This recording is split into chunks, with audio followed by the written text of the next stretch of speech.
सो आज हम अपना पहला डिस्कशन जो है मेंस आंसर राइटिंग से रिलेटेड वो हम स्टार्ट करेंगे. इससे पहले I have already given you an introduction about what we intend to do in this channel in this entire series of mains answer writing discussion.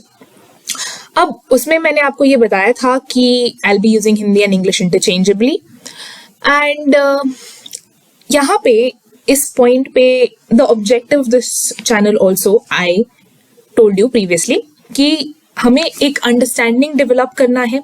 We will take up different topics, understand the various aspects of it and we will discuss about it. तो हम अलग अलग topics discuss करेंगे and देखिए यहाँ पे when I am इस point पे since you are here it is expected that आपको एक बेसिक अंडरस्टैंडिंग होगा. हम यहाँ पे बेसिक्स कवर नहीं करने वाले हैं.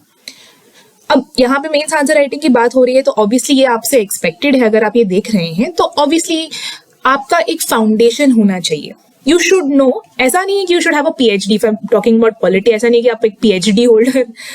जितना लेवल, एक बेसिक लेवल ऑफ अंडरस्टैंडिंग होना चाहिए जो भी आपका सोर्स है, what ever your source is, your basic एक अंडरस्टैंडिंग होना चाहिए आप में. लाइक फॉर इंस्टेंस अगर I am saying article 19 if I am talking about, तो आपको पता होना चाहिए आर्टिकल 19 क्या होता है.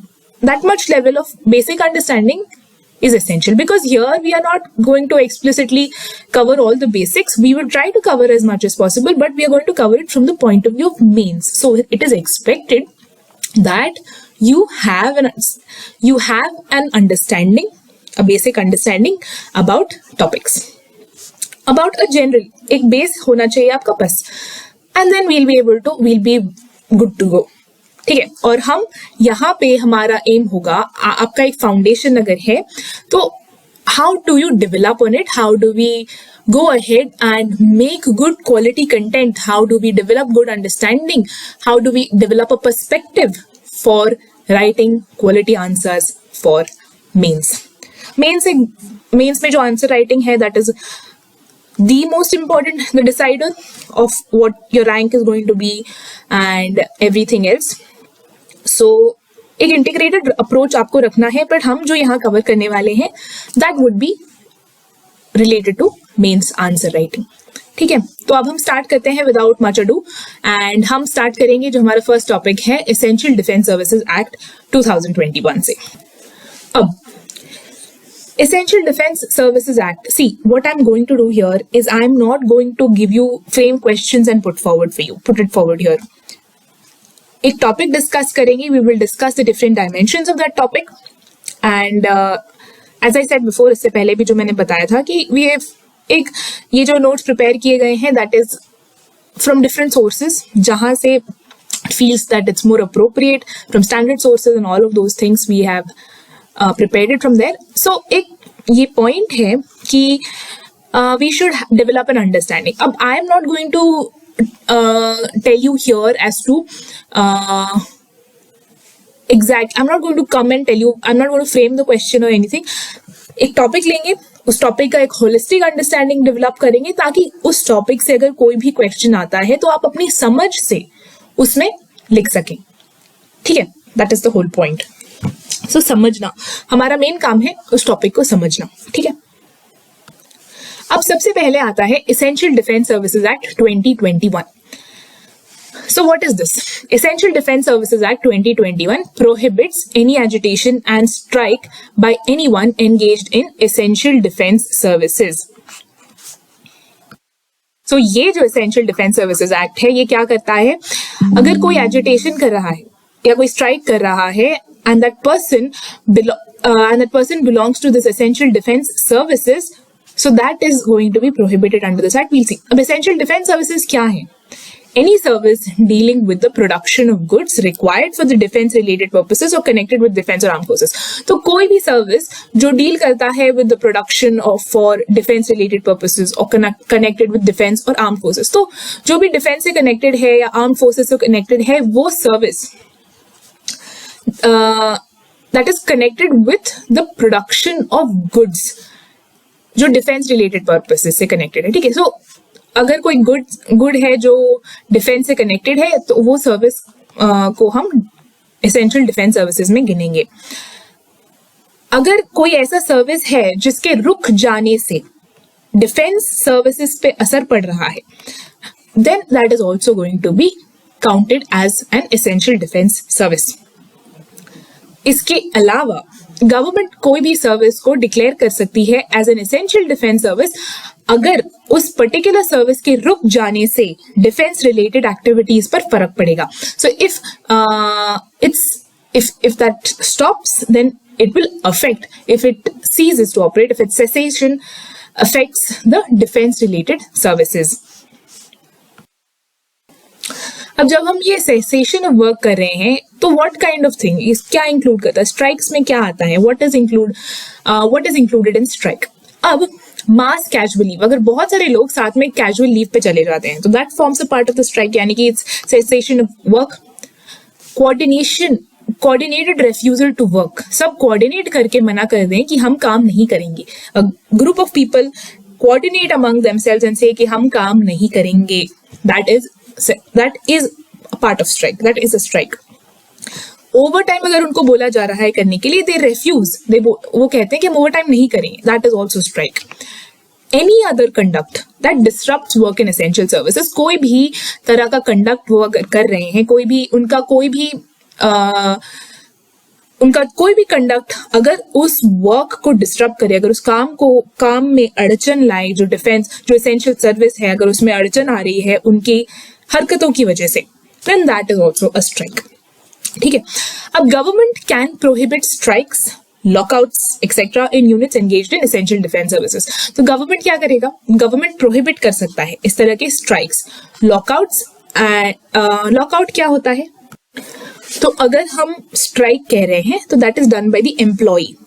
लॉकआउट का मतलब ये होता है कि एम्प्लॉयर एक टेम्पररी शट डाउन कर दे। अब if I own a factory and I am shutting down my factory, shutting down नहीं, I am temporarily shutting down my factory, so then that is a lockout. So government can actually prohibit, government बोल सकता है कि आप इस तरह की strike पे नहीं जा सकते। अगर आप एसेंशियल सर्विस में इन्वॉल्व हैं तब आप इस तरह की स्ट्राइक पे नहीं जा सकते, आप लॉकआउट नहीं कर सकते हैं इन दीज यूनिट्स जो एसेंशियल डिफेंस सर्विसेज में एंगेज्ड हैं। और ये कब बोल सकता है इस तरीके की चीजें, when can the government do this, make this kind of prohibition? In the interest of sovereignty and integrity of India, security of any state, public order, public decency and morality. तो ये हम देखते हैं कि it is something like those restrictions that are given in Article 19, not entirely, but a lot of them are those. So Article 19(1)(a) में बहुत सारे restrictions दिए हुए हैं। ये तो आपको 19(1) के ऊपर 19(1)(a) के ऊपर there are restrictions given in article 19(2). अब उस तरीके के रिस्ट्रिक्शंस, उस तरीके के कंडीशंस पे गवर्नमेंट प्रोहिबिशन को यूज करके on those grounds government prohibit कर सकता है स्ट्राइक। अगर आप स्ट्राइक कर रहे हैं and that results in that puts the sovereignty and integrity of India in danger, because हमारा तो एसेंशियल डिफेंस सर्विस इफेक्ट हो रहा है। अब आपके स्ट्राइक की वजह से अगर हमारे कंट्री की इंटीग्रिटी और सॉवरेनिटी इफेक्ट हो रही है, then that government can prohibit. अगर सिक्योरिटी ऑफ स्टेट एंडेंजर हो रहा है, देन गवर्नमेंट कैन प्रोहिबिट। अगर पब्लिक ऑर्डर पे इफेक्ट आ रहा है, अगर पब्लिक डिसेंसी पे या मोरालिटी, ये सारे these are all conditions on which the government can prohibit strikes and lockouts. ठीक है। अब यहाँ पे इस पर्टिकुलर एक्ट में एसेंशियल डिफेंस सर्विसेज जो एक्ट है, the essential defence services act में एक पब्लिक यूटिलिटी सर्विस है, सॉरी पब्लिक यूटिलिटी सर्विस इसमें नहीं है। एसेंशियल डिफेंस सर्विस एक्ट में क्या किया गया, सो इससे पहले एक इंडस्ट्रियल डिस्प्यूट एक्ट था। ठीक है, देयर इज दिस 1947 का एक इंडस्ट्रियल डिस्प्यूट्स एक्ट। अब ये जो इंडस्ट्रियल डिस्प्यूट एक्ट है उसमें एक टर्म है पब्लिक यूटिलिटी सर्विस, उसको डिफाइन किया गया है पब्लिक यूटिलिटी सर्विस। अब we'll see that first, then we'll come to this point. So industrial dispute act के हिसाब से ये जो इंडस्ट्रियल डिस्प्यूट एक्ट है उसके हिसाब से वो अंडरटेकिंग्स जो बेसिक नेसेसरी सर्विसेज प्रोवाइड करती हैं, जैसे कि electricity, water, gas, power, transport, ये सब जो है आता है under the purview of public utility services, under the purview of public utility services. ठीक है, तो ये सारी चीजें जो बेसिक नेसेसरी सर्विसेज हैं दोज अंडरटेकिंग्स जो बेसिक नेसेसरी सर्विसेज प्रोवाइड करती हैं, जैसे इलेक्ट्रिसिटी हो गया, वाटर. सो ये सारी चीजें come under this public utility service. अब इन सर्विसेज पे industrial dispute act certain prohibitions लगाता है. सो इंडस्ट्रियल डिस्प्यूट एक्ट को यूज करके गवर्नमेंट जो है प्रोहिबिट कर सकता है on can prohibit the right to strike. So it puts certain prohibitions. तो इन नेसेसरी सर्विसेज के ऊपर industrial disputes act puts certain prohibitions on the right to strike. The provisions don't prohibit the workmen from going to strike, but कुछ conditions fulfill करने होते हैं before going on strike, in the sense that यहाँ पे right to strike absolute नहीं है. ठीक है. Industrial Dispute Act की में ये है कि अगर आपका एक पब्लिक यूटिलिटी सर्विस है, उसमें राइट टू स्ट्राइक एब्सोल्यूट नहीं है. There are certain conditions, certain prohibitions can be put on the right to strike in the interest of certain things. ठीक है. And this is going to be applied to public utility service only. These kind of restrictions that are going to be put, that can be put on the right to strike, is applicable to a public utility service only. अब इससे हमें एक question हमें सीधे ये सोचना चाहिए कि क्या right to protest, right to strike, क्या राइट टू स्ट्राइक एक फंडामेंटल राइट है? सो अब ये एसेंशियल डिफेंस सर्विसेज एक्ट में क्या बोला गया? अच्छा, एक छोटा सा यहाँ पे करेक्शन था. पब्लिक, यहाँ पे जो कंडीशन है पब्लिक ऑर्डर, पब्लिक इंटरेस्ट, यहाँ पे पब्लिक इंटरेस्ट यहाँ पे इट्स टाइपो. सो ठीक है. तो अब यहाँ पे इसमें क्या हुआ है, एसेंशियल डिफेंस सर्विसेज एक्ट में इंडस्ट्रियल डिस्प्यूट एक्ट, ये वाला जो एक्ट है उसको अमेंड कर दिया गया है. And they have included this essential defence services under the public utility service. तो पब्लिक यूटिलिटी सर्विसेज ये सर्विसेज थे जो बेसिक नेसेसरी सर्विसेज हैं. अब एसेंशियल डिफेंस सर्विसेज भी पब्लिक यूटिलिटी सर्विस के अंदर आते हैं. अब क्या हो जाता है इससे, अब अगर essential defence service forms a subset of the public utility service, तो उसके ऊपर इंडस्ट्रियल डिस्प्यूट एक्ट लगेगा. इंडस्ट्रियल डिस्प्यूट एक्ट को यूज करके राइट टू स्ट्राइक के ऊपर रिस्ट्रिक्शंस लगाए जा सकते हैं, राइट टू स्ट्राइक को प्रोहिबिट किया जा सकता है. That is the whole point कि यहाँ पे एसेंशियल डिफेंस सर्विसेज में राइट टू स्ट्राइक को रिस्ट्रिक्ट किया जा रहा है. तो यहाँ पे हमें एक चीज ये बैकड्रॉप क्या है, यहाँ पे एसेंशियल डिफेंस सर्विसेज एक्ट जो है ये इस बैकड्रॉप में आया कि देखो, गवर्नमेंट had decided कि हम जो है ऑर्डिनेंस फैक्ट्री बोर्ड को कॉर्पोरेटाइज करेंगे, प्राइवेटाइज करेंगे. अब इस चीज को लेके बहुत सारे यूनिट्स जो है खुश नहीं थे. So this act it comes in a backdrop of major units making an announcement कि वो इनडेफिनिट स्ट्राइक पे चले जाएंगे. Major units that are affiliated with ordnance factory board, people there, the employee said कि हम एक indefinite strike पे चले जाएंगे against this government's decision. Government एक डिसीजन ले रहा है, whatever the decision. यहाँ पे डिसीजन गवर्नमेंट का ये था कि हम कॉर्पोरेटाइज करेंगे ऑर्डिनेंस फैक्ट्री बोर्ड्स को. अब इस मुद्दे को लेके the employee said in the units associated with the ordnance factory board, they said हम एक indefinite strike पे जाएंगे. अब इसके रिस्पॉन्स में गवर्नमेंट ये एक्ट लेके आया क्योंकि उसको लगता है कि अगर ये लोग indefinitely strike पे चले गए, then what will happen? Then it will hamper the security of the nation. It will hamper the sovereignty, integrity, वो सारे जो conditions थे. So इसीलिए ये change लेके आया गया. अब हमें यहाँ पे समझना ये है, अब आप you should think about this कि क्या right to strike एक fundamental right है या नहीं? Is it a fundamental right? See, constitutional provisions related to right to strike. For the armed forces and the police, where discipline is the most important prerequisite, even the fundamental right to form an association can be restricted under Article 19(4) in the interest of public order and other considerations. तो army के case में, इन armed forces के case में, police के case में association form करने का जो फंडामेंटल राइट है वो रिस्ट्रिक्ट किया जा सकता है on the grounds of maintaining public order and अलग अदर कंसिडरेशंस. इसके अलावा कॉन्स्टिट्यूशनल प्रोविजंस जब हम बात करते हैं about restrictions of such rights, ये तो आर्म्ड फोर्सेस की बात हो गई. आर्टिकल 33 में अगेन आर्म्ड फोर्सेस की बात है. आर्टिकल 33 के अंदर पार्लियामेंट एक लॉ बना के आर्म्ड फोर्सेस के जो मेंबर्स हैं उनका राइट रिस्ट्रिक्ट कर सकता है, एब्रोगेट कर सकता है, कम कर सकता है राइट। जो वो फोर्सेस जो मेंटेनेंस ऑफ पब्लिक ऑर्डर से रिलेटेड है उनके राइट्स को रिस्ट्रिक्ट कर सकता है, ताकि ये वो इंश्योर कर सके कि उनके ड्यूटीज जो हैं वो अपनी ड्यूटीज अच्छी तरीके से परफॉर्म कर रहे हैं। ठीक है, अब यहाँ पे हमें ये समझना है कि इंडिया में राइट टू स्ट्राइक एक कॉन्स्टिट्यूशनल राइट नहीं है। कॉन्स्टिट्यूशन में strike is not expressly recognised by the constitution in the constitution. तो स्ट्राइक जो है it is not expressly recognised in the constitution. हाँ, हमने देखा अभी इंडस्ट्रियल डिस्प्यूट एक्ट जो 1947 का है उसमें स्ट्राइक की बात की गई है। Actually right to strike is a statutory right. ठीक है, एक कॉन्स्टिट्यूशनल राइट तो नहीं है, इसी वजह से यू कैन नॉट, ये एक फंडामेंटल राइट नहीं है। एक केस था Kameshwar Prasad versus state of Bihar 1958 का, वहां पे सुप्रीम कोर्ट सेड कि स्ट्राइक राइट टू स्ट्राइक एक फंडामेंटल राइट नहीं है। साथ ही साथ ये चीज हमें रिकॉग्नाइज करना है कि article 19(1)(a freedom of speech and expression that does not include the fundamental right to strike. Fundamental right to strike is not included in that.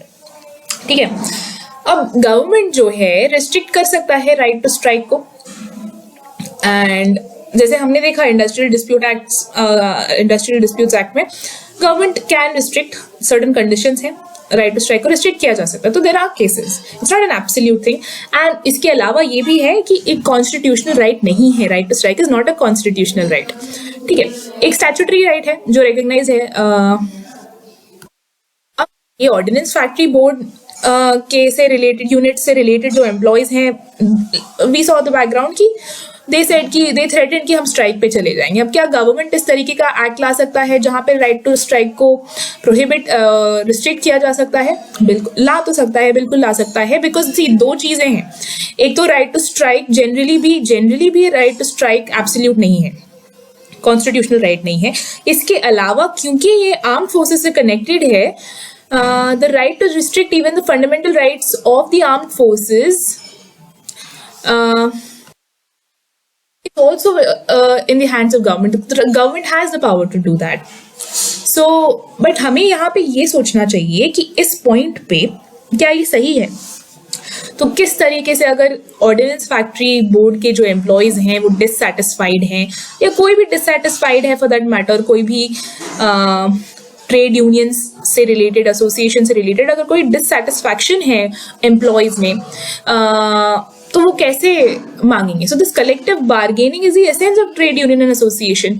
और इसका एसेंस तभी, इसका मतलब तभी है अगर राइट टू स्ट्राइक मिले। अब आप राइट टू स्ट्राइक को एक फंडामेंटल राइट का स्टेटस मिलना चाहिए, because this forms a part of democracy. Right to protest freely, right to strike is a way of protesting.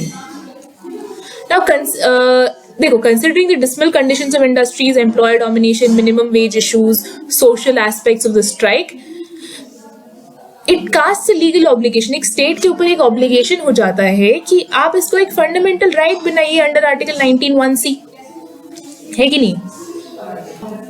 Right to form association के अंदर इट्स इंपॉर्टेंट कि इसको fundamental right का स्टेटस दिया जाए। सो एट द सेम टाइम हमें ये balance भी करना है कि अगर security of the nation threaten हो रहा है इस तरीके के इनडेफिनेट स्ट्राइक्स के ऊपर, so there are certain restrictions. So article 19 में भी देयर आर सर्टेन रिस्ट्रिक्शंस। ऐसा तो नहीं कि एब्सोल्यूट, उस पर रिस्ट्रिक्शंस तो लगाया जा सकता है। So those restrictions can be applicable, but it calls for the state, it calls for making the right to strike a fundamental right, ताकि पीपल आर एबल टू अपने जो ग्रीवांसेस हैं वो सामने रख पाएं, अपने जो उनके जो कंप्लेंट्स हैं they can convey, they can make the government listen to the demands. So strike is a way of doing that. It is a way of protesting. अब यही हम next देखेंगे about right to protest. अब the reason why we have to discuss about right to protest here because it flows. अब यही question आता है कि हम right to protest के बारे में डिस्कस करें नेक्स्ट, क्योंकि right to, जब हम स्ट्राइक की बात करते हैं, striking is a way of protesting. अब अगर right to strike एक फंडामेंटल right नहीं है तो what about right to protest? See, the right to protest, एक फर्क ये है कि आप स्ट्राइक पे जा रहे हैं, एक फर्क प्रोटेस्ट में ये है कि आप अपने कंसर्न्स रख रहे हैं. स्ट्राइक में क्या हो सकता है कि आप वर्क को ऑब्स्ट्रक्ट कर रहे हैं, आपकी वजह से काम में अड़चन आ रहा है. So that is different. इसीलिए हम कहते हैं right to strike fundamental right नहीं है, क्योंकि इस तरह के एसेंशियल सर्विसेज में अगर कोई स्ट्राइक पे चला गया, पब्लिक यूटिलिटी सर्विस जो बहुत इंपॉर्टेंट सर्विसेज है, क्रूशियल सर्विसेज हैं, उसके एम्प्लॉयज अगर स्ट्राइक पे चले गए तो वो सर्विस ही रुक जाएगा and that will create a big problem. It will threaten the very security of the nation, the very it will threaten a lot of things, day to day things. So इसीलिए जो हम right to strike कहते हैं,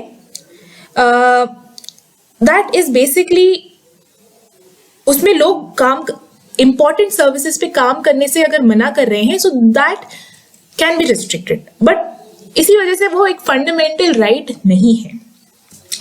पर अब हम right to protest की बात करते हैं, तो स्ट्राइक एक तरीका है प्रोटेस्ट करने का, but that is not the only way to protest.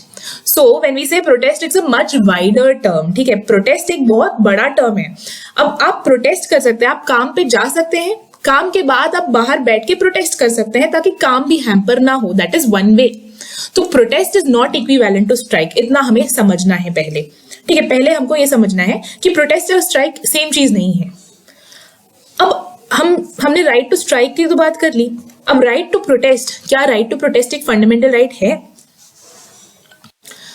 अब हम एक डेमोक्रेसी की बात कर रहे हैं. डेमोक्रेसी में dissent is the foundation of a democracy. The right to protest, to publicly question the government, वो एक फंडामेंटल पॉलिटिकल राइट है जो हमारे कंट्री में flows directly from article 19. Article 19 से फ्लो करता है right to protest. Right to protest क्या है? That is to publicly question the government. आप गवर्नमेंट के पॉलिसीज को क्वेश्चन कर रहे हैं, गवर्नमेंट के एक्शंस को क्वेश्चन कर रहे हैं, ये आपके पास पूरा हक है. That is what democracy is all about, to hold the government accountable.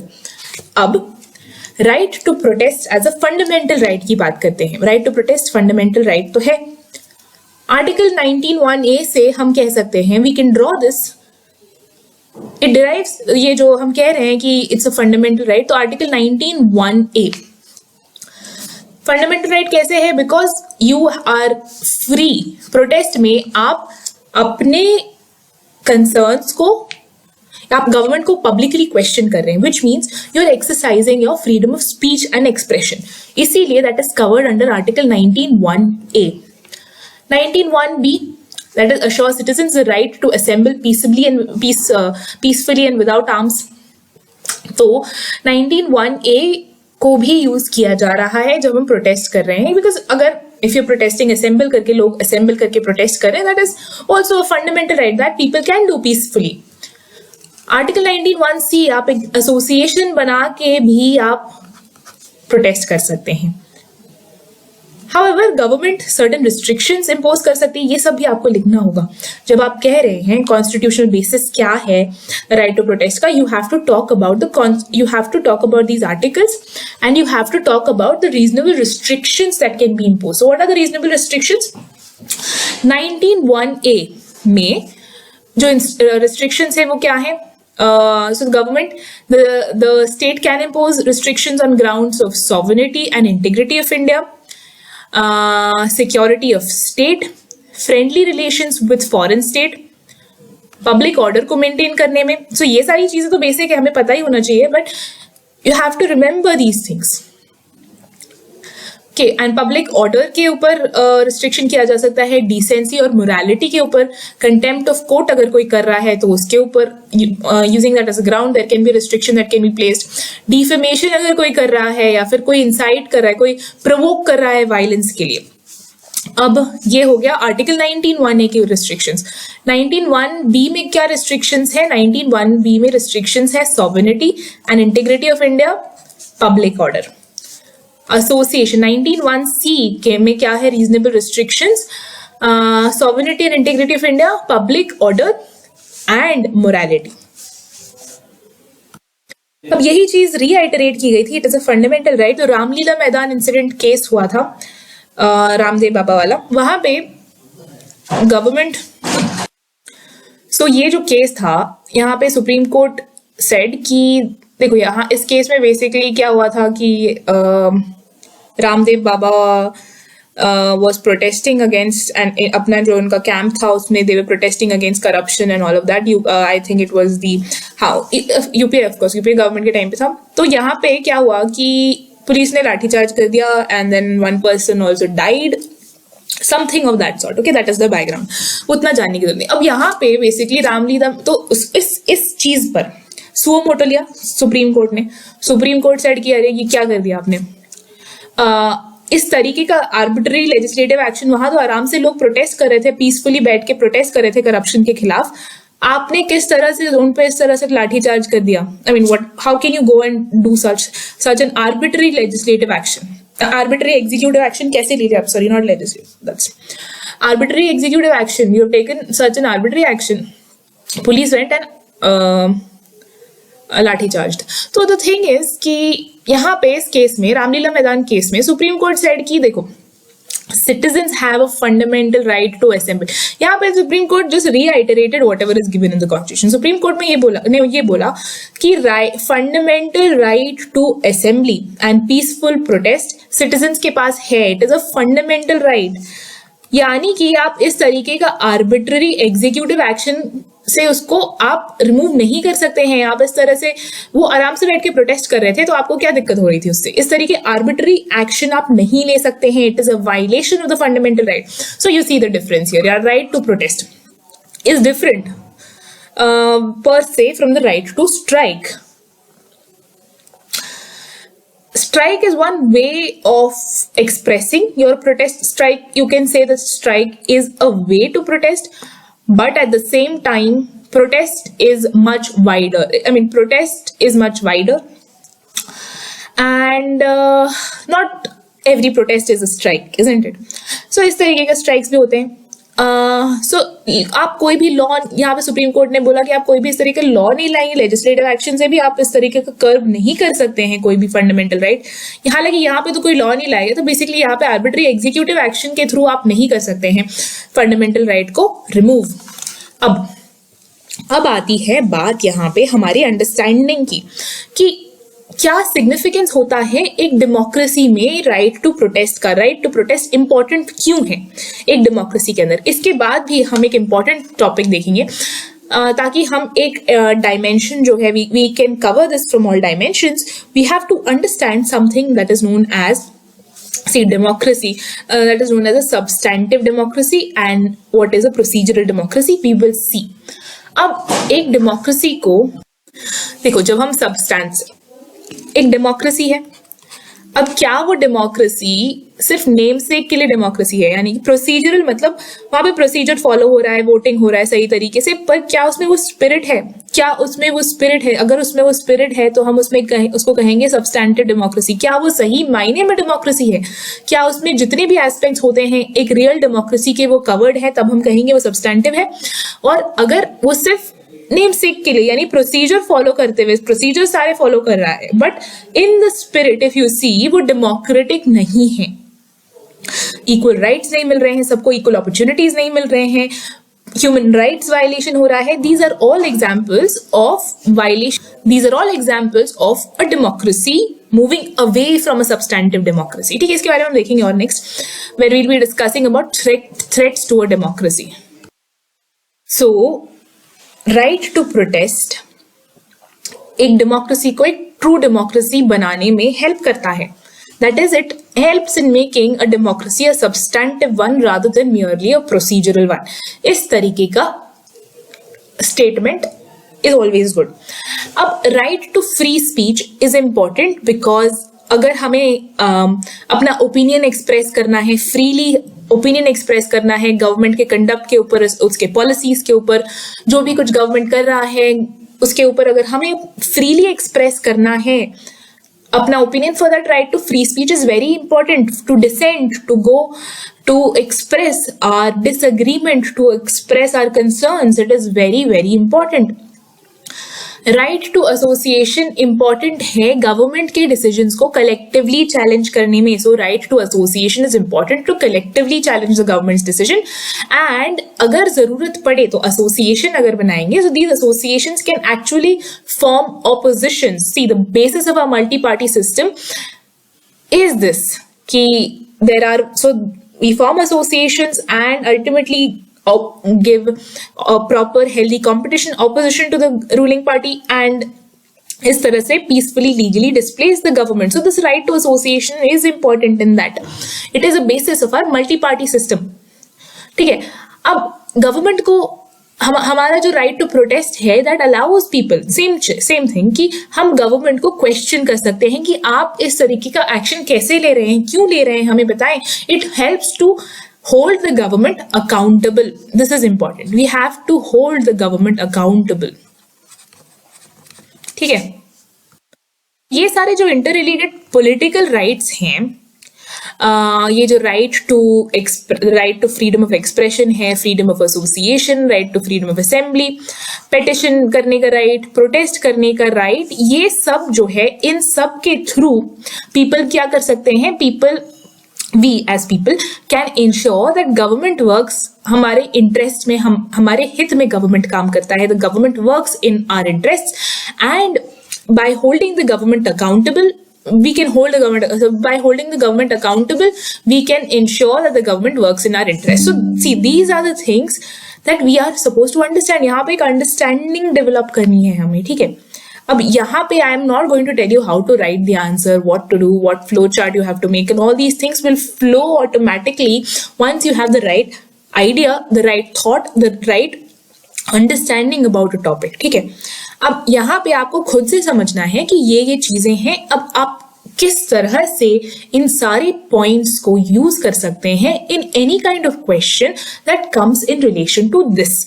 These are the different dimensions. You pick up what you want, you pick up what you think is appropriate to make a proper answer. That is the whole point of of these discussions. ठीक है. करने को तो I can give you a model answer and show you flow chart ये वो, but that is not the point. The point is for you to develop an understanding. Through that understanding, develop your answers, make your answers unique, but have the right kind of understanding. अब हम basic books तो पढ़ लेते हैं. अब basic books बार बार पढ़ भी लिया हमने, तो हमारा वो जो डायमेंशन है of understanding a topic from various dimensions will not come unless we go into topics in this manner. Basic books cover करना बहुत important. It's very important that you are thorough with what is the foundation. अब आप अगर आपको पता ही नहीं है fundamental rights के बारे में, 19 article 19, you can not come and expect to write बड़े बड़े आंसर्स. नहीं, आपको पहले तो आपको काम करना है on your basics.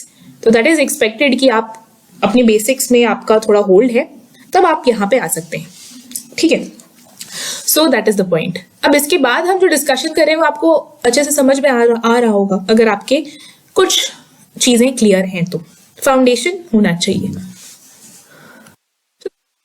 Next step. ठीक है.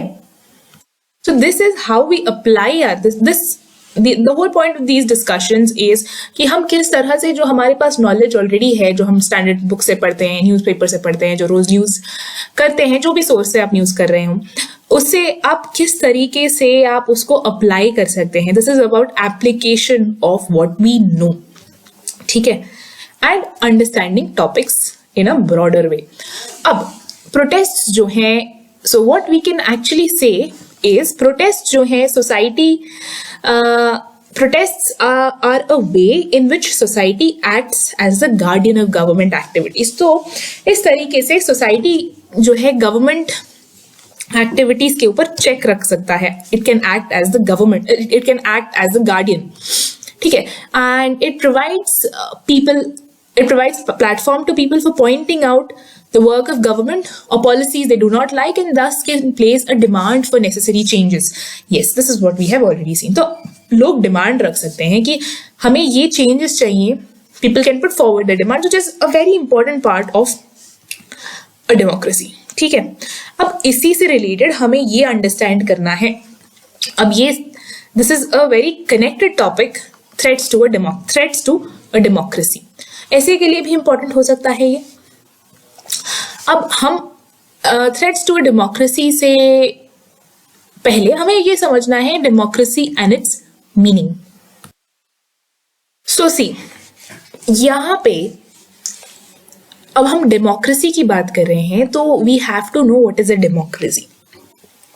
क्या सिर्फ एक बैलेट, अगर आप जाके वोट कर रहे हैं, जाके अपना वोट कास्ट कर रहे हैं, क्या वो सिर्फ अगर वो मात्र करने से क्या एक जो सेटअप है वो डेमोक्रेसी उसको कह सकते हैं? Is that a democracy? See, अब यहाँ पे हम इसको देखते हैं. See, so far Indian democracy has endured rather well. India एक multi ethnic, linguistically diverse, rather बहुत ही लार्ज कंट्री है जहां पे बहुत सारे लोग हैं. ठीक है, more than a billion people are there. अब people's faith and moral approval of democracy continues. तो पीपल, ऐसा नहीं है कि हमारा डेमोक्रेसी पर से विश्वास ही चला गया है, बट बहुत सारे इसमें लूप होल्स भी हैं, बहुत सारे. पर इसके अलावा भी people's faith in democracy still exist despite a lot of hurdles on our way. अब इससे पहले कि हम और डिस्कस करें, हमें यह समझना चाहिए कि डेमोक्रेसी और उसका मीनिंग क्या होता है. What is the meaning of a democracy? See, democracy is much more than pressing a button or marking a box on a ballot paper. Elections के रिजल्ट अगर आ गए और आप वोट कर रहे हैं, आपका party, whatever the party that with the majority vote has come into power, yes, it is a feature of democracy, but is that alone? अगर सिर्फ वही हो रहा है तो क्या वो डेमोक्रेसी है? सिर्फ लॉ, अगर आपके कंट्री में लॉ एंड ऑर्डर है, मेंटेन्ड है, आपके इलेक्शंस ठीक ठाक से हो रहे हैं, तो क्या वो सही मायने में डेमोक्रेसी कहलाई जा सकती है या नहीं? सी, एक सक्सेसफुल डेमोक्रेसी एक होलिस्टिक आइडिया है. ठीक है, it's a very broad thing. अब एक सक्सेसफुल डेमोक्रेसी में यस, प्रोसीजरल एस्पेक्ट होने चाहिए कि हाँ, सारे प्रोसीजर सही से फॉलो हो रहे हैं, लॉफुल रूल है, law and order, rule of law चल रहा है, all this, I mean the procedural aspects, that part होना चाहिए. बट उसके अलावा सब्सटैंटिव एस्पेक्ट्स भी होने चाहिए. We will see. So both aspects, ये जो प्रोसीजरल एस्पेक्ट्स हैं, सब्सटैंटिव एस्पेक्ट्स हैं, ये एक दूसरे पर डिपेंडेंट भी हैं और एक दूसरे को कॉम्प्लीमेंट भी करते हैं. अगर आपका प्रोसीजर ही सही से फॉलो नहीं हो रहा है, सब्सटैंटिव मतलब क्या है? आई have already told you. Substantive मतलब जो बहुत लाइक क्वालिटेटिव थिंग्स. अब अगर वाइड स्प्रेड अनहैप्पीनेस है पीपल में, अगर डिस्क्रिमिनेशन चल रहा, अगर डिस्क्रिमिनेशन अभी भी वाइड स्प्रेड है और क्राइम्स अगेंस्ट वुमेन हो रहे हैं, domestic violence, like the basic fundamental rights अगर सही मायने में आर नॉट बीइंग इम्प्लीमेंट, सही मायने में नहीं दिख रहे हैं लोगों के पास, जो बेसिक ह्यूमन राइट्स हैं दे आर बीइंग वायलेटेड, तो in that case substantive democracy से हम उतना दूर जा रहे हैं. ठीक है, ये हमने ऑलरेडी देख लिया है. अब देखो, प्रोसीजरल एस्पेक्ट्स, सही से इलेक्शन होना इज अ प्री रेक्विजिट. ठीक है, procedural aspects are a prerequisite for substantive aspects. Procedural aspects होने चाहिए. अब एक procedural, when we say procedural aspects, so political equality, effective institutions, free and fair elections, legislative assemblies, constitutional governments, good voter turnouts, ये सारी चीजें procedural aspects के अंदर आती हैं. अब प्रोसीजरल डेमोक्रेसी में इंडिया में किस तरह की प्रोसीजरल डेमोक्रेसी है? सो फार हम कह सकते हैं कि प्रोसीजरल डेमोक्रेसी में इंडिया काफी अच्छा कर रहा है, in the sense that so far largely it has been agreed that procedural democracy in India functions quite well. क्यों? क्योंकि हमारा इलेक्शन रेगुलरली हो, procedural democracy function in India functions well. क्यों? क्योंकि हमारे इलेक्शंस मोस्टली रेगुलरली होल्ड होते हैं, elections are held regularly. India, आज तक इंडिया में कभी मिलिट्री कू नहीं हुआ है. ठीक है, India has never faced a military कू. तो यहाँ पे इस मायने में भी हमारा प्रोसीजरल डेमोक्रेसी अच्छा चल रहा है. हमारे जो 3 कॉन्स्टिट्यूशनली मैंडेटेड इंस्टीट्यूशंस हैं, specially the supreme court, the high court, the president election commission, autonomous है इन द सेंस, ठीक है. Supreme court and high courts with various landmark judgments that have been given over the years by the Supreme Court, different doctrines. Anyways, so those are different things, but they are autonomous. तो इस तरह से procedural wise ठीक चल रहा है. Minorities को proportional representation मिला हुआ है. So in that sense see majorly हम ये कहेंगे these are the procedural aspects, ठीक है, कि इलेक्शंस जो है रेगुलरली होल्ड होते हैं. इंडिया में कभी मिलिट्री कू नहीं हुआ है, so procedurally we are fine. Okay, अब सब्सटैंटिव एस्पेक्ट्स क्या होते हैं एक डेमोक्रेसी के? Socio economic equality of citizens, ये एक सब्सटैंटिव एस्पेक्ट है. इन द सेंस कि अगर आपके कंट्री में कोई पर्टिकुलर सेक्शन है जो डिस्क्रिमिनेटेड है अभी तक, तो इसका मतलब आप सही मायने में डेमोक्रेसी नहीं है, क्योंकि आपका कॉन्स्टिट्यूशन प्रॉमिस कर रहा है इक्वालिटी टू एवरीबॉडी. अब आप वो एक्चुअल मायने में से पेपर पे है और असल में ये नहीं दिख रहा है, रिफ्लेक्ट नहीं हो रहा है आपकी सोसाइटी में, in the society, then it is not a democracy. अलग अलग ओपिनियंस के लिए tolerance, this forms a part of substantive aspect. This is a substantive aspect. Ruler accountability, जो गवर्नमेंट ऑफ द डे है, क्या वो अकाउंटेबल है, क्या वो आंसर कर रहा है लोगों को, क्या वो लोगों के ग्रीवांसेस को सुन रहा है, रूल्स क्या रिस्पेक्ट किए जा रहे हैं बाय द पीपल, क्या स्ट्रॉन्ग पॉलिटिकल एंगेजमेंट है. अब सब्सटैंटिव गोल्स को टेम्पररीली ओवरलुक किया जाता है, स्पेशली इनिशियल फेजेस में, बट उसको अबैंडन नहीं किया जा सकता है, बिकॉज पार्टिसिपेटिंग सिर्फ एक प्रॉपर इलेक्शन हो जाने से we are not going to transform to a democratic polity सही मायने में, ठीक है. Just participating in a democratic process does not always lead to transformation of the democratic polity, ठीक है. अब इंडिया में सब्सटैंटिव डेमोक्रेसी का क्या हाल है, that is what we have to see. इसमें कई सारी चीजें लिखी जा सकती हैं, these are just a few instances here. And see, अब यहीं पे आता है थ्रेट्स टू अ डेमोक्रेसी का व्हाट वी हैव टेकन, जो हमारा टाइटल हमने लिया है. So threats to democracy. अब सब्सटैंटिव हम कितने एक्सटेंट तक हम सब्सटैंटिव डेमोक्रेसी हो पाए हैं. See, we can not call India fully substantive democracy yet owing to multiple reasons. क्यों? बहुत सारे रीजंस हैं, इसमें कई और चीजें लिखी जा सकती हैं. These are just, this is obviously not an exhaustive list, ये तो आपको पता ही है. सो बट एक बैलेंस मेंटेन करके चलना पड़ता है. You cannot be extreme, you cannot give extreme, you cannot completely say things which are completely saying that we are in a very pathetic condition. एक balance maintain करके चलना है, so that you have to keep it, you have to convey कि क्या असली situation है, but at the same time you have to maintain your balance while answering. So we cannot call India a fully substantive democracy yet, owing to multiple reasons. So India's rank on the global hunger index is not great. ठीक है, अच्छा, कुछ खास अच्छा rank नहीं है. Domestic violence जो है, we see that is on the rise. Public healthcare system is not doing exceedingly well. It's not doing well. Shambles, rather it would be an extreme word, but okay. A widespread feeling of social unhappiness exists. There is a feeling of unhappiness. Infrastructure sector needs a boost.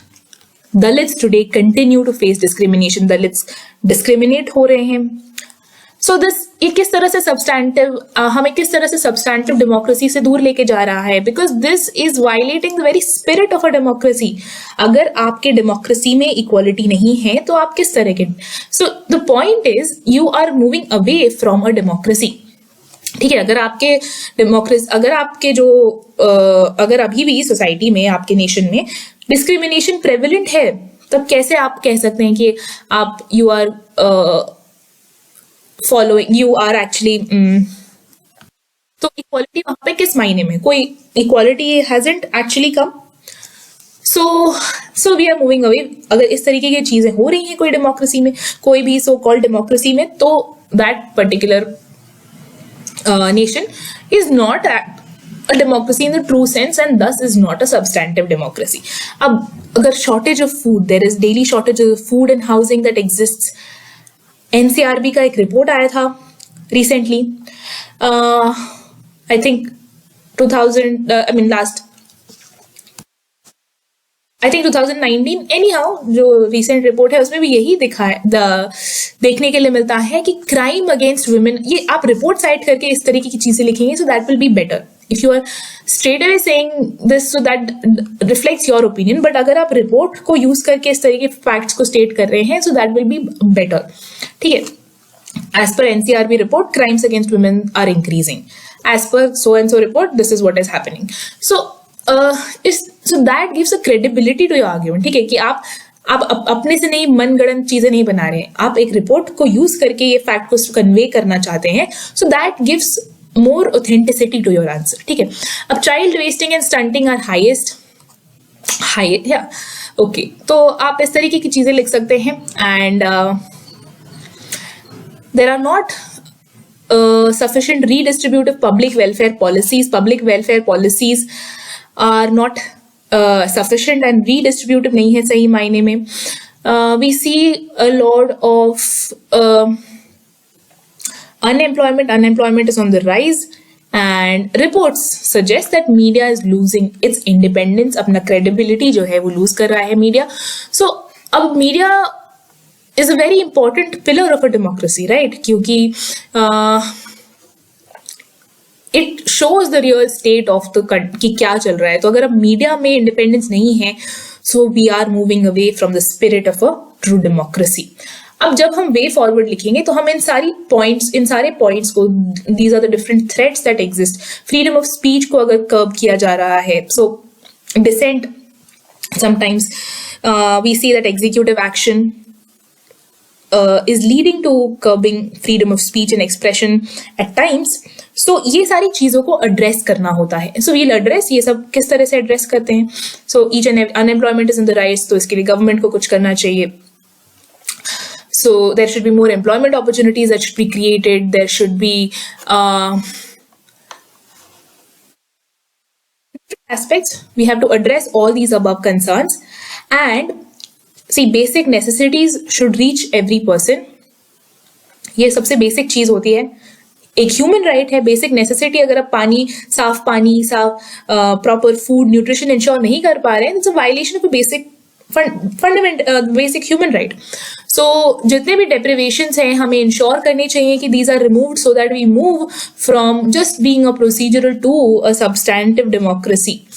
Peoples welfare must be the centre of discussion. आपका जो main concern होना चाहिए government policies का, that should be people's welfare, not voter bank politics. ठीक है, we should move away from voter bank politics, and our major concern should be people's welfare, right? Regular elections have given space to people to hold their representatives accountable. Most importantly, procedural democracy continues to give rise to national consciousness among the people.